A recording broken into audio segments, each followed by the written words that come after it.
नहमदुहु व नुसल्ली अला रसूलिहिल करीम। अम्मा बअदु फ़अऊज़ु बिल्लाहि मिनश शैतानिर रजीम। बिस्मिल्लाहिर रहमानिर रहीम। इज़ तमशी उख्तुका फ़तक़ूलु हल अदुल्लुकुम अला मन यकफ़ुलुहु फ़रजअनाक इला उम्मिक कई तक़र्र अय्नुहा वला तहज़न वक़तल्त नफ़्सन फ़नज्जयनाक मिनल ग़म्मि वफ़तन्नाक फ़ुतूना फ़लबिस्त सिनीन फ़ी अहलि मदयन सुम्म जि'त अला क़दरिन या मूसा। सैयदना हज़रत मूसा अलैहिस्सलाम जो तफ़सीली क़िस्सो आहे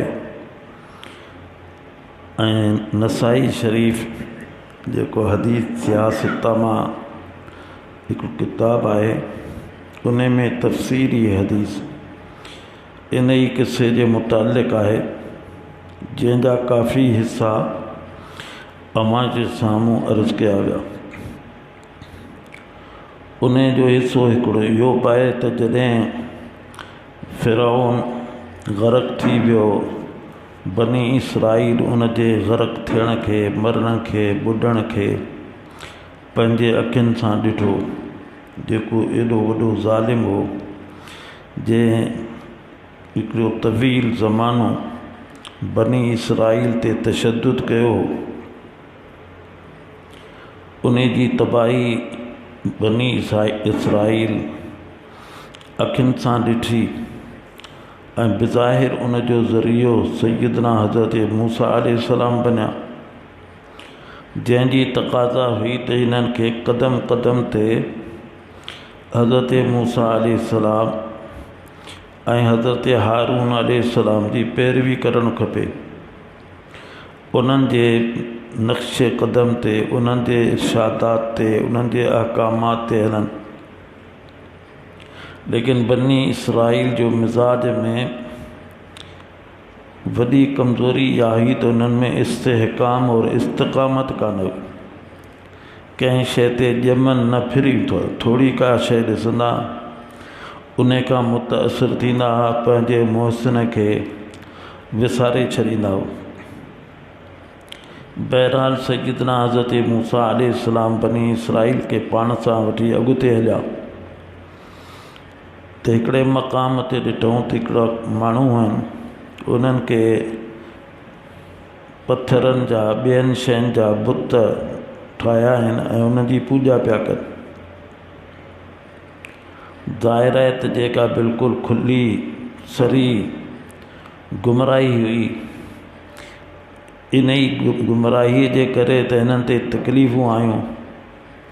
ईसा ॾिठूं, ग़ुलामी जी ज़िंदगी गुज़ारियूं, लेकिन पंहिंजी आदत खां मजबूर थी मूसा अलैहिस्सलाम खे चयूं त असांजे लाइ बि अहिड़ा माबूद बनायो त असीं बि उन्हनि जी इबादत कयूं। मूसा अलैहिस्सलाम फरमायो त ज़ालिमो ही छा ॻाल्हाए, इन हाउलाइ मुतब्बरु मा हुम फी व बातिलु मा कानू यामलून। खुल्लम खुल्ला तव्हां जाहिलाना ॻाल्हि पिया करियो, ही सभु शयूं उन में तबाह थी वेंदियूं। इहे जेके बुत ठाहिया अथनि इहे बि हलाक थी वेंदा ऐं जेके पूॼारी आहिनि इन्हनि बुतनि जा, इन्हनि खे बि तबाही थींदी।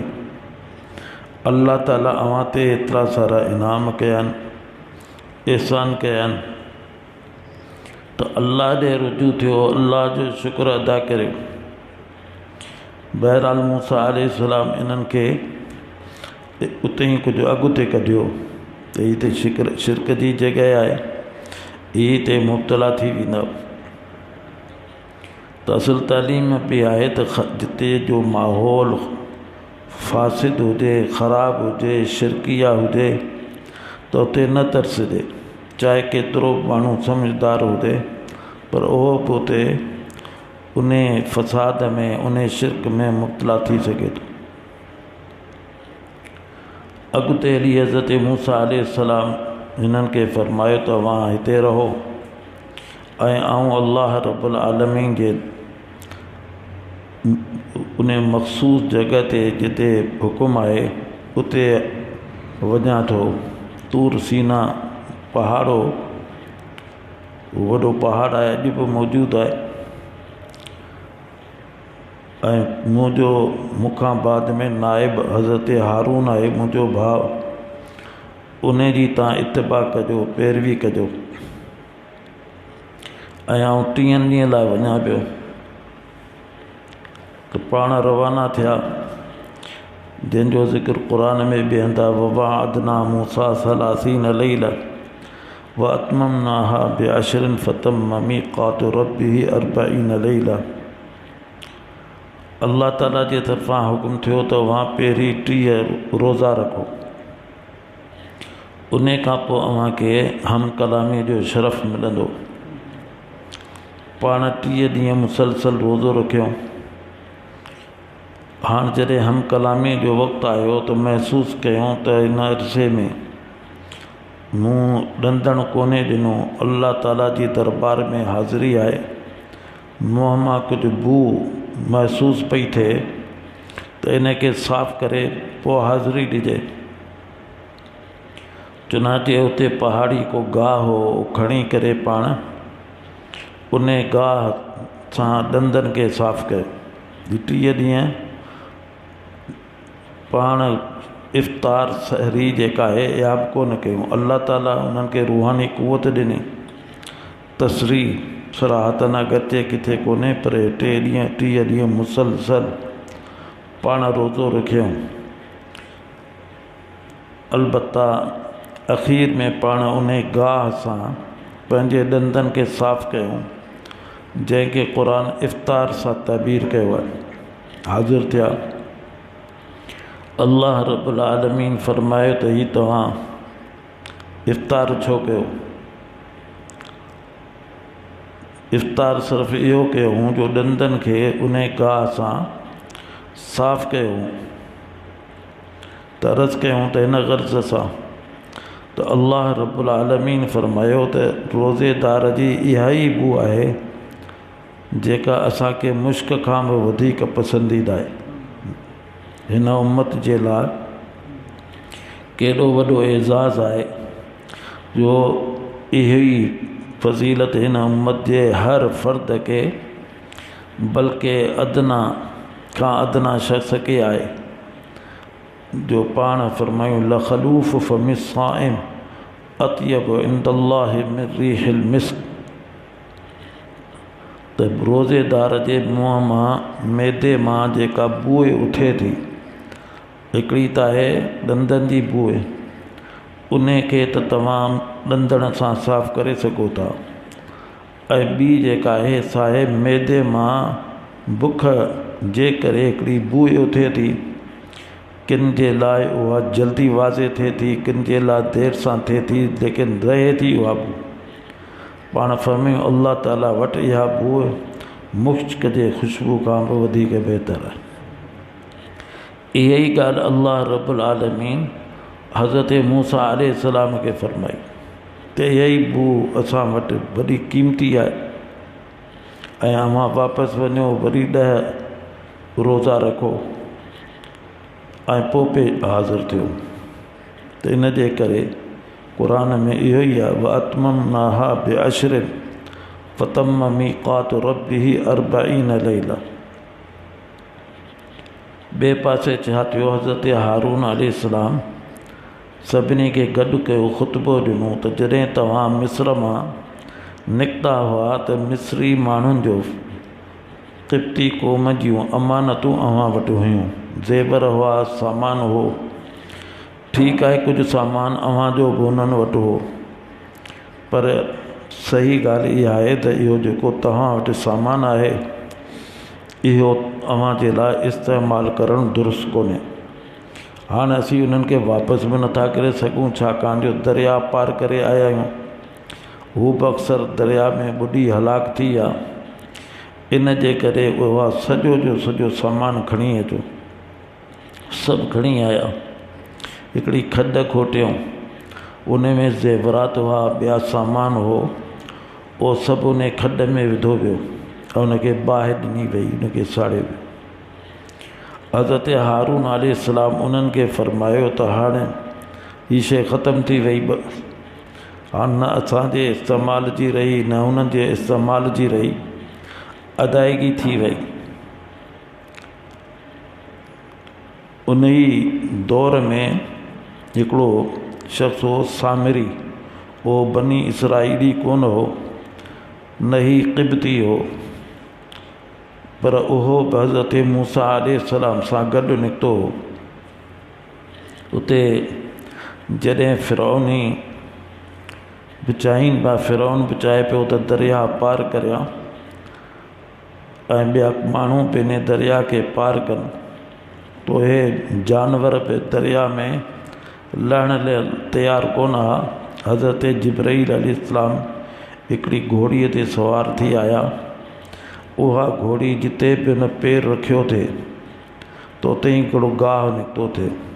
त हिन सामरीअ समझदार हो, होशियारु माण्हू हो, उन इहो गाहु या जिते हुनजो पेर ते पियो आहे मिटी खणी छॾी।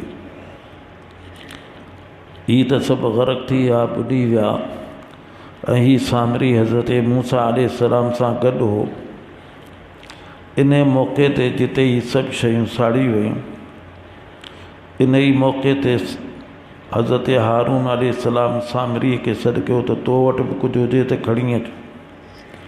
उन जो मूं वटि आहे ऐं मूं किसो करे ॿुधाई त हीअं जिब्राईल जो पेर या उनजी घोड़ीअ जो पेर जिते पियो थे उते हिकिड़ो गाहु या ख़ासि मिटी, उन में मूं ॾिठो त नुमू जी सलाहियत आहे, उहो वधे थो।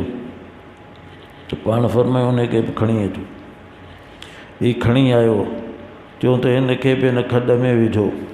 हिन चयो आऊं हुनखे बिल्कुलु विझंदुसि, पर हिकिड़ो दरख़्वास्त आहे त अव्हां वाइदो करियो त अव्हां दुआ कंदव।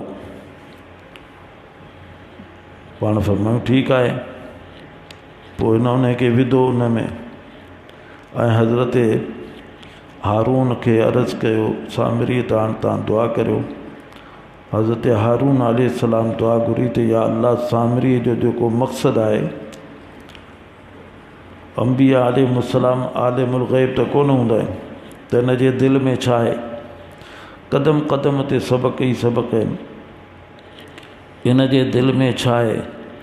इन करे फरमाई त जेकी हिन जे दिलि में आहे, हिन जो मक़सदु आहे, या अल्लाह तूं हुनखे पूरो फरमा। त सामरीअ चयो त मुंहिंजो मक़सदु आहे त हीउ जेको हिन खॾ में सोन वग़ैरह पियो आहे, इहो गाबो थी वञे। उहो गाबो थी वियो। क़ुर में चए थो लहू ख़्वार, उन में को साहु कोन हो, अलबत्ता उनखे हिकिड़ो टूंग पुठियां हो, हिकिड़ो टूंग वात मां हो। जीअं इंसान जो थिए थो, जानवर जो थिए थो, त पुठियां जी राह मां जेका हवा दाख़िल थिए थी, वरी वात मां निकिती थिए त उन मां हिकिड़ो ख़ासि क़िस्म जो आवाज़ पैदा थिए थियो। उनखे क़ुर ताबीर कयो आहे लहू ख़्वार। ढॻीअ जो आवाज़ खे अरबीअ में ख़्वार चवंदा आहिनि। जीअं बां बां जो लफ़्ज़ ईंदो आहे त इहो आवाज़ु आयो। ऐं सामरीअ जेको आहे सो सरकश हो, हिकिड़े क़िस्म जो शातिर हो। त उन फौरी चयो त ॾिसो ही अव्हांजो महबूद आहे। कीअं हिन मां आवाज़ु पियो निकिरे। ऐं मूसा अलैहिस्सलाम खां भुल थी वई आहे, पंहिंजे रब खे विसारे वेठो, ॻोल्हे पियो, ऐं ही तव्हांजो महबूद आहे। वरना मूसा अलैहिस्सलाम त 30 ॾींहंनि जे लाइ विया हुआ, हाणे 40 ॾींहं पिया थियनि, मोट कोन आहिनि, त लॻे पियो त हू पंहिंजे रब खे ॻोल्हीनि पिया। पर तव्हांजो महबूद ही आहे। क़ौम हैरत में पइजी वई। हमेशह क़ौम में इहो जहालत जो जज़्बो रहंदो आहे त मामूली का अजनबी शइ, अनोखी शइ ॾिसंदा आहिनि त उन जे पोयां लॻी वेंदा आहिनि। असां वटि बि मुआशिरे में अहिड़े क़िस्म जा किस्सा थियनि था। हिते अजन शाह ते जेको मालिक जे नाले सां हिकिड़ो पीर ज़ाहिर थियो क़बर में, हालांकि हो त कुझु बि कोन, बसि कंहिं मुग़ालतो ॾिनो त दुनिया जा माण्हू पहुची विया उनखे पुकारीनि पिया, अंधा पहुची विया त असांखे सॼो कंदो, ॿिया खणी आया, बहिराल थियो कुझु बि कोन। लेकिन कंहिं हिकिड़ी ॻाल्हि उॾाए छॾी त आऊं अंधो हुउसि, सॼो थी वियुसि, या अहिड़े क़िस्म जी का ॿी ॻाल्हि उॾाई, सॼो जहान हुनजे पुठियां लॻी वियो। ॿिए पासे केतिरा सारा उलमा इन शिरकिया नज़रिए खे ख़तमु करण जे लाइ निकिता, लेकिन उन्हनि जी महिनत बिज़ाहिर एतिरी बार आवर कान थी। बाद में कंहिं दर्जे में उन में ठापर आई, लेकिन अञा ताईं बि उते क़बर मौजूदु आहे। त ही इंसान इन एतबार सां इंतिहाई जल्दबाज़, तकिड़ो, अखियुनि जे साम्हूं का बि शइ थोरो को कखु चुरे थो, पन चुरे थो त सम्झे थो त बसि ही माबूद आहे। कंहिं ज़माने में हिते असांजो दुकानु हो त अचानक जेको आहे सो चयूं त इहे शयूं मुहर्रम में घणियूं थींदियूं आहिनि, त मुहर्रम हो उनजी पछाड़ी हुई या सफ़र जो महीनो हो, चऊं त ही मुजावरनि जी घटी आहे, उते झंडो आहे, उन झंडे में इमाम ज़ाहिर थियो आहे, उनजे हथ में तलवार आहे। त असीं दुकान ते आसूं, केतिरा सारा माण्हू उते बाज़ार मां लंघिया पे, बाबा झंडो ॾिसण पिया वञूं, वरी मोटियो ॿियनि खे ॿुधाइनि पिया जी ईअं ई आहे। तव्हांजो ख़ुदि उहे मुजाविर खुॾ ते चढ़िया, पोइ उन्हनि ॾिठो त हिकिड़ी विठ हुई, उन कपिड़े खे लॻल हुई, पर उन विठ जी शकल अहिड़ी थी वई ॼण त का तस्वीर आहे, उनजे हथ में तलवार। आख़ून मसूद मुजाविर वफ़ात करे वियो, उन ख़ुदि चयो त साईं इहा विठ हुई। अहिड़ा बेशुमार किस्सा आहिनि, मुख़्तलिफ़ जायुनि ते थींदा रहनि था। मूसवी फ़क़ीर एॾे दादूअ जे पासे में जे अंधनि खे सॼो थो करे। कंहिं ज़माने में दुनिया वेई थियो त कुझु कोन, ख़ुदि असांजी चाची हुई वीचारी नाबीना हुई, उनजो फ़र्ज़ंद उनखे वठी वियो, थियो कुझु बि कोन। त ही इंसान इन एतबार सां इंतिहाई कमज़ोर आहे। ही ईरान में वञनि था, उते बि अहिड़े क़िस्म जूं ॻाल्हियूं करे अचनि था, आहे कुझु बि कोन। त हिते बि लहू ख़्वार हो कुझु बि कोन, बसि हिकिड़ो आवाज़ हो, उहो हवा जे करे पैदा थिए थी। हिकिड़े पासे खां उहो हींअर बि थी सघे थो, हिकिड़े पासे खां हवा दाख़िल थिए, ॿिए पासे खां निकिरे त उन हवा खे को त आवाज़ थींदो न, उहो आवाज़ हो त सामरीअ जो त ही तव्हांजो इलाहु आहे, अव्हांजो मूसा जो, हाज़ा इलाहु मूसा, इलाहुना व इलाहु मूसा फ़नसीह, ही माबूद आहे मूसा अलैहिस्सलाम जो बि ऐं असांजो बि। मूसा अलैहिस्सलाम खे वेसर थी वई, ॻोल्हे पियो पंहिंजे रब खे, वाइदो कयईं त 30 ॾींहं 40 ॾींहं थी विया आहिनि। पोइ माण्हुनि में इख़्तिलाफ़ थी पियो। हज़रत हारून अलैहिस्सलाम उन्हनि खे सम्झाइण जी कोशिशि कई त ॾिसो ही फितनो आहे, ही का हक़ीक़त कान्हे, हक़ीक़त में माबूद असांजो अल्लाह आहे, अव्हां इन चकर में न पओ। त पोइ मुख़्तलिफ़ ग्रुपनि में थी विया। हिकिड़े ग्रुप त हज़रत हारून अलैहिस्सलाम जी ॻाल्हि खे सचो सम्झी हटी विया, उन्हनि चयो त ही नथो थी सघे, मूसा अलैहिस्सलाम जे अचण जो इंतज़ारु था करियूं। ऐं हिकिड़ो उन्हनि में हो त जीअं सामिरी थो चए ईअं ई आहे, हुनजी पूॼा में लॻी विया। हुते जॾहिं 40 ॾींहं पूरा थिया, बारियाबी थी, अल्लाह रब्बुल आलमीन सां हम कलामी जो शरफ़ हासिल थियो। अल्लाह ताला तौरात अता कई, तख़्तियुनि जे शक्ल में, काठ जूं तख़्तियूं हुयूं या लोह जूं तख़्तियूं हुयूं, उन्हनि जे शक्ल में, उन जे करे ई उनखे किताब चइजे थो। ही क़ुरान आहे जेको किताब आहे, क़ुरान बि आहे, जो अल्लाह ताला हिन खे पाण पढ़ियो बि आहे। बाक़ी जेके बि आसमानी किताब, उहे किताब आहिनि, अल्लाह ताला जे अमर सां लिखिया विया, त उन्हनि खे उहे अलवाह अता कया विया। ऐं अल्लाह ताला किसो बि ॿुधाए छॾियो त तव्हांजी क़ौम हिन तरीक़े सां फ़िरक़नि में तक़सीम थी वई आहे, बटिजी वई आहे। पाण उते पहुता, मंज़र ॾिसी फ़रजा मूसा इलाक़ो में ग़ज़बान कावड़ में हुआ ऐं चऊं त ही छा, ही तव्हां छा करे छॾियो, ग़ैरुल्लाह जी पूजा में लॻी विया। व अलक़ल अलवाह व अख़ज़ बिरअस अख़ीहि यजुर्रु।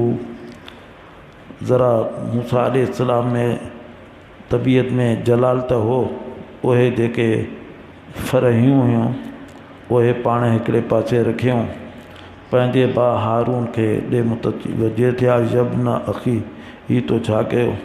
वलक़ल अलवाह व अख़ज़ बिरअस अख़ीहि यजुर्रु। ऐं संदन मथे जे वारनि खे बि जॾियूं ऐं सुवारीअ में बि हथु विधऊं ऐं चयूं त ही तव्हां हिते मौजूदु हुओ, ही तव्हां छा कयो आहे। उन्हनि अर्ज़ु कयो, यब्न अख़ ला तअख़ुज़ बिलिहयती वला बिरअसी। अवां ईअं न करियो, जेका सही सूरत हाल आहे उनखे मालूम करियो। चुनाचे बाद में हज़रत मूसा अलैहिस्सलाम खे उन ते सदमो बि थियो त सूरत हाल ही आहे। त हिन हर शइ खे साड़े त वियो, उन जे साम्हूं वरी ॿीहर साड़े वियो ऐं पोइ पाण उन सामरी खे घुराई त हीउ नालाइक़ तो ही छा कयो।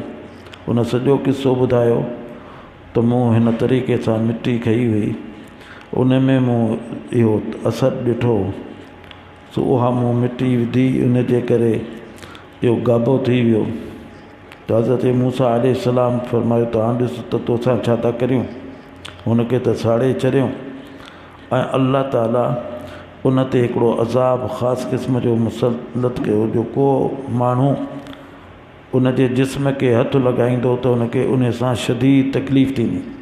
पोइ ईअं चवंदो, ला मिसास ला मिसास, महिरबानी करे मूंखे तव्हां न हथु लॻायो, मूंखे ॾाढी तकलीफ़ थी थिए। ऐं ॿियो छा कयूं, लन हर्रिक़न्नहु सुम्म लननसिफ़न्नहु फ़िल यम्मि नस्फ़ा। हाणे ॾिसो हिन तुंहिंजे हीउ जेको गाबो ठहियो उनखे साड़ियूं था, साड़े पोइ हिन जे मिटीअ खे दरिया में विझूं था, तूं हुनखे माबूदो सम्झी ॾिस कुझु छा थो करे। चुनाचे पाण ईअं कयो। त इन तरीक़े सां अल्लाह ताला हिननि खे इहे शयूं ॾेखारियूं पंहिंजे अखियुनि सां, ग़ैरुल्लाह जी शिकस्त, ग़ैरुल्लाह जी कमज़ोरी, ज़ौफ़। वरी अॻिते वधिया, जॾहिं अॻिते वधिया त हिकिड़ी क़ौम हुई, क़ौम जब्बार, ॾाढी सरकश क़ौम हुई ऐं उन्हनि जे जिस्म वॾा, उनजो जिस्म बि ताक़तवर सगारो। पाण फरमायूं त असांखे हिन बस्तीअ में दाख़िल थियणो आहे। उन्हनि खे ख़बर पइजी वई त हिन बस्तीअ जा माण्हू त ॾाढा सगारा आहिनि, जब्बार आहिनि, त हिननि इनकार करे छॾियो।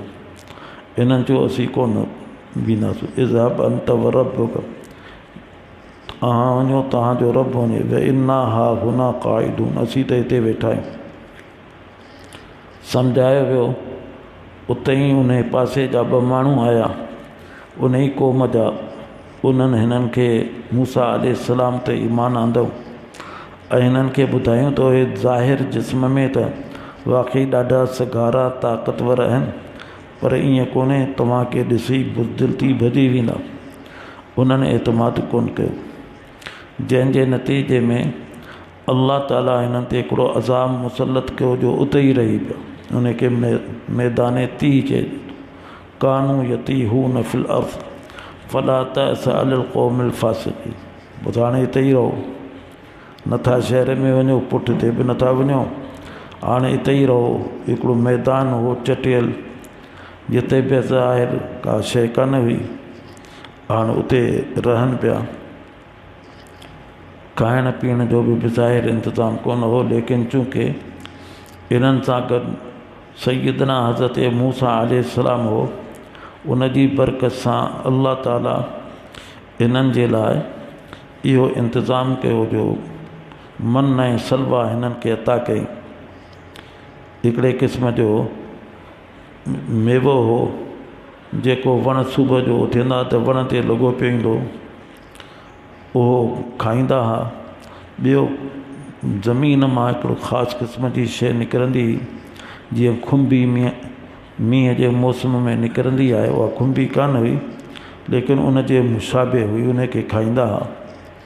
पत्थर जेको सैदना मूसा अलैहिस्सलाम वटि हो उन खे लठ हणंदा त ही 12 कबीला हुआ त उन्हनि जे लाइ हिसा मुक़ररु कया विया।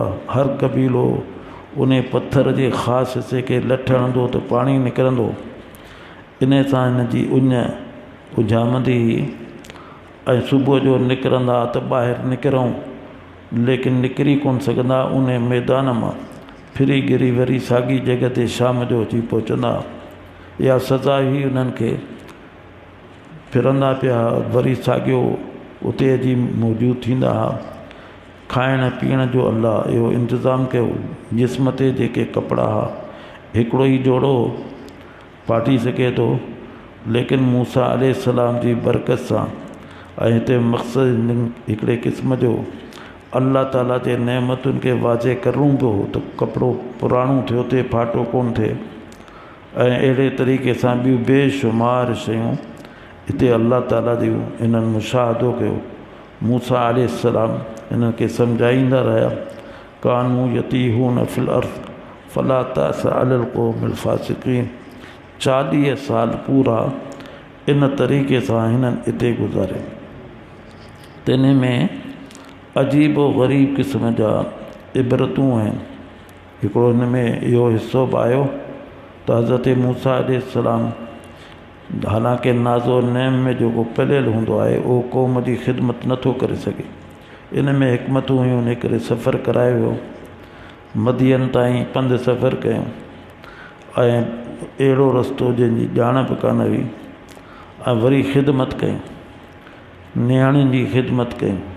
अॼुकल्ह एनजीओज़ आहिनि ग़ैर मुस्लिमनि जे तरफ़ां ख़िदमत कनि थियूं। असलु इस्लामी जज़्बो इहो आहे त ख़िदमत जो जज़्बो पाण ख़िदमत उन जी इन तरीक़े सां कयूं जो उन्हनि जे ॿकरियुनि खे पाणी पीआरियूं। अॼुकल्ह ख़िदमत त चंदे सां थिए थी, पैसा ॾियो माना अॻिले खे फ़क़ीर बनायो, मोहताज बनायो ताकी मुफ़्त में पैसा मिलनि पिया। हाणे घुरण में कहिड़ी देरि आहे। जंहिं तंहिं जे साम्हूं हा त आउं ग़रीब आहियां, मिसकीन आहियां, मूंखे फलाणी मुश्किल आहे, इन जुमिले चवण में कहिड़ी देरि थी लॻे। केतिरा सफ़ेद पोश माण्हू उन्हनि पिनण खे पंहिंजी आदत बनाए छॾियो आहे। हज़रत मूसा अलैहिस्सलाम खां अल्लाह ताला इहो कमु वरितो जो उन्हनि जे ॿकरियुनि खे पाणी पीआरियूं। छाकाणि जो बिज़ाहिर उन्हनि जे ज़रिए माश इहो। वरी उन जे नतीजे में अल्लाह चाहियो त थिए त पाण अॻिते सफ़र खे जारी रखनि लेकिन उते रही पिया। हज़रत शुएब अलैहिस्सलाम बि नबी हुआ। सम्झूं त नबी जेको आहे सो कंहिंजो एहसान कोन खणंदो आहे।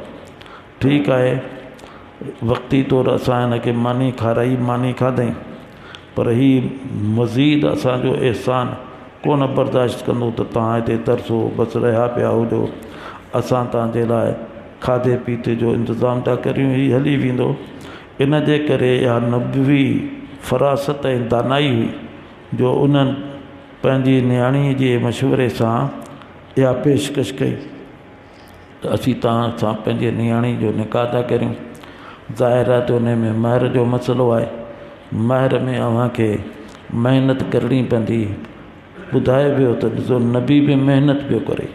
उन 8-10 साल ॿकरियूं चारियूं, इहा महिनत कई, महिनत करे पंहिंजो गुज़रे माश कई। ईअं न त वेही खाधई बल्कि महिनत कई। वरी ॿकरियुनि जी परवरिश कराई वई। छाकाणि जो ॿकरी तबी तौरु अहिड़ो जानवर आहे जो हिकिड़ी जाइ ते टिके नथो, उहो भॼंदो। अगरि उन खे छॾे ॾिबो त उन खे बगड़ खाई वेंदो। इन करे धनार उन खे संभालींदो आहे। उन खे जे लठ हणबी त उन जी टंग उज़वो भॼी पवंदो, नाकारा थी वेंदी ॿकरी। त केॾो तहमुल सब्र इहो बि सेखारियो वियो। संदन नबूवत अल्लाह ताला वटि पहिरें खां लिखियल हुई, लेकिन उन सां गॾोगॾु ही तरबियत ताकी मुस्तक़बिल में अचण वारियूं मुश्किलात परेशानियूं उन ते पाण सब्र करे सघनि, सही सघनि। अड़े किस्म जा ॿिया बि केतिरा सबक़ इन वाक़े में आहिनि। अल्लाह ताला उन्हनि सबक़नि खे हासिल करण जी असांखे तौफ़ीक़ अता फ़रमाए। वाखिर दावाना अनिल हम्दुलिल्लाहि रब्बिल आलमीन वल आक़िबतु लिल मुत्तक़ीन वस्सलातु वस्सलामु अला सय्यिदिल अंबिया वल मुरसलीन व अला आलिहि व सहबिहि अजमाईन। रब्बना ज़लमना अनफुसना व इल्लम तग़फिर लना व तरहमना लनकूनन्ना मिनल ख़ासिरीन। अल्लाहुम्मा ज़िदना व ला तनक़ुसना व अकरिमना व ला तुहिन्ना व आतिना व ला तहरिमना व आसिरना व ला तुसिर अलैना व अर्ज़िना वर्ज़ अन्ना व सल्लल्लाहु तआला अला खैरि ख़ल्क़िही मुहम्मद व अला आलिहि व सहबिहि अजमाईन। आमीन बिरहमतिका या अरहम।